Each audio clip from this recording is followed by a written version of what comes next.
Javier Ortega. Muy bienvenido, Javier. Muy buenos días. ¿Cómo estamos, querido amigo? Pues encantado de estar aquí de nuevo. Javier Ortega. Esto que mencionaba Julio, a raíz de la posición que figura en los distintos medios de comunicación esta noticia, y apuntando lo que se comentaba en este momento sobre esta situación, traigo a cita el artículo que acaba de publicar en Libertad Digital Santiago Abascal, en el que, bajo el título "Cuando Europa dormía", nos trae al recuerdo un artículo publicado por Winston Churchill justo antes del inicio de la Segunda Guerra Mundial, en la que, bajo el título "Cuando Inglaterra dormía", él denunciaba precisamente la situación en que se encontraba Europa frente a los nazis, cuando la política de apaciguamiento de Chamberlain lo que buscaba en definitiva era no entrar en conflicto, tapar el problema. Winston Churchill ponía de relieve diciendo: no desaparece el problema porque no hablemos de él, porque no se mencione que son atentados contra cristianos, porque no se mencione que hay una persecución política religiosa de los totalitarios yihadistas. No por eso desaparece el problema. Por mucho que los llantos y los muñecos y los peluches se pongan y las velas se enciendan, no por eso los terroristas van a retroceder.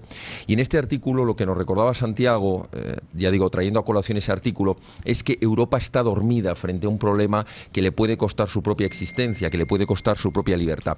Por eso es tan importante, desde medios de comunicación libres como este, y yo me sumo al apoyo que se estaba pidiendo, hay que apoyar los medios de comunicación libres, porque son la salvaguardia, primero, de que tengamos la información necesaria, y segundo, de remover las conciencias y sacudir a los españoles, por lo menos, y ojalá también a los europeos, que estamos dormidos ante un problema tan grave, sacudirles y decirles: el problema existe. Y frente a ese problema, terminaba así el artículo, no bastan las velas, ni bastan los llantos, hay que tener decisión y actuar.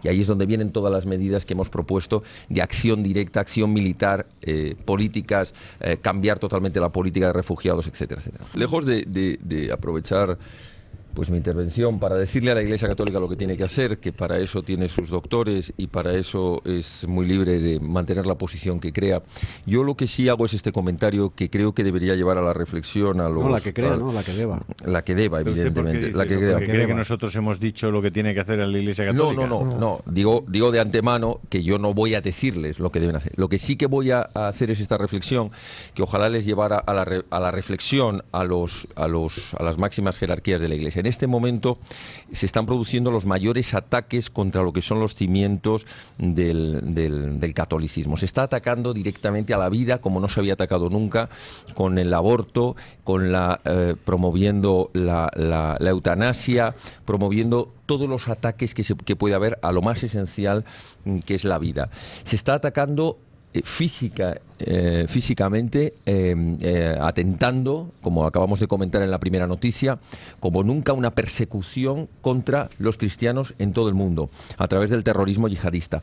Se está atacando la dignidad de la mujer como no se había atacado nunca, con propuestas de ley como la de los vientres de alquiler, que por suerte no salió adelante. Se está atacando la igualdad y la dignidad de los seres humanos, y lo más elemental principio de dignidad del hombre y de la mujer, con toda la llamada ideología de género. Se está haciendo todo esto y es una oportunidad de oro que tiene la Iglesia para manifestarse abiertamente contra todas estas leyes. Entre paréntesis, y se están atacando físicamente las iglesias, robando sagrarios y profanando templos, profanándolos, sin que los responsables de esa misma iglesia estén levantando su voz y exigiendo que las leyes se hagan cada vez más duras para proteger la libertad de culto y a los templos, y para proteger a las personas que tienen ese culto, como se haría. Imagínese si eso mismo se estuviera haciendo con mezquitas, con sinagogas, lo que estaría pasando en este país. Se está haciendo cada semana en España, y la Iglesia Católica no salta a decir: oiga, ya está bien, vamos a proteger esto. Primero, vamos a dedicar una parte de nuestro presupuesto a poner cámaras en esas iglesias para que por lo menos sepamos quién rayos está entrando y quién está haciendo esos actos de profanación. Vamos a dedicar una parte de ese dinero que dedicamos a otras tonterías, vamos a dedicarlo a eso. Y vamos a exigir al gobierno que proteja de verdad el culto de los católicos en España. Totalmente de acuerdo, don Julio. Yo a lo que quería llegar con esto es que cuando se ha demostrado en la historia que cuando la Iglesia ha sido más perseguida, cuando su pensamiento ha sido más atacado, cuando sus fundamentos han sido más cuestionados, es cuando, si la Iglesia ha reaccionado como reaccionó contra el comunismo en Polonia o como reaccionó contra tantas y tantas masacres, la Iglesia se ha hecho más fuerte y los cristianos han sido cada vez se han sentido más unidos. Cuando la Iglesia se ha puesto de perfil, como está ocurriendo ahora, y cuando la Iglesia no ha alzado su voz, es cuando la Iglesia se ha convertido en algo más prescindible, porque el cristiano no se siente representado, no se siente defendido. Así que esta es mi reflexión, que creo que ojalá deberían tener en cuenta a los efectos de traidores nunca, Javier. No, quedarse en el silencio, ¿no? Es fruto de la historia, es verdad. Sí, sí. Permíteme una pincelada que se me ha pasado antes cuando he dicho una cosa, Francás, muy rápidamente. A mí me ha parecido, Francás ha mencionado algo que en esta misma mesa mencionamos en la Navidad, y ha dicho que en la Semana Santa yo lo he podido vivir también, he tenido la suerte de estar en Toledo y he podido vivir esa reacción popular, esa fe popular. Mucha más gente en la calle. Mucha más gente.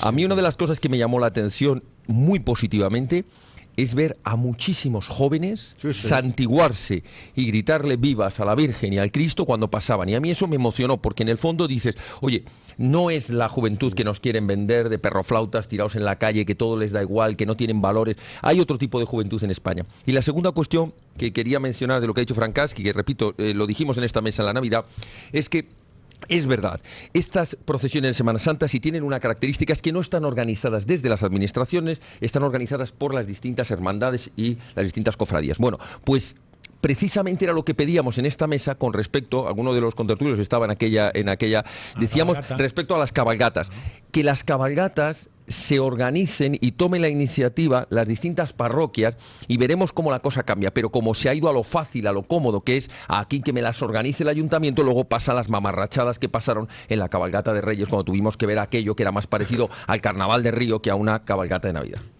¿Me permite contarle algo en la clave de humor que está en este programa de lunes? Algo que me ha alegrado rápidamente. Si yo les digo que Gran Bretaña va a votar un barco de 200 millones, que le ha costado 200 millones de libras, que tiene 15.000 toneladas, que tiene 129 metros de eslora, que va a ser el mayor barco de investigación del Consejo, mayor barco de investigación de un Consejo de Investigaciones Medioambientales.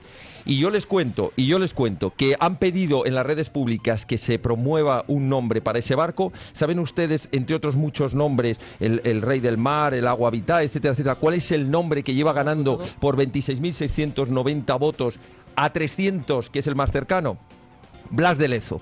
¡Ole! ¿Y saben ustedes el que lo ha promovido, qué es lo que ha puesto debajo? Dice, yo lo promuevo porque fue uno de los mejores navegantes del mundo e hizo grandes contribuciones a la investigación submarina británica. Hemos comentado antes una cuestión referente a la importancia de llamar a las cosas, al pan pan y al vino vino, llamar a las cosas por su nombre, y esto tiene mucho fondo y mucha importancia en la España actual. Estábamos mencionando antes el eufemismo de llamar interrupción voluntaria del embarazo a lo que es un aborto, lo que es un asesinato prenatal, ¿no?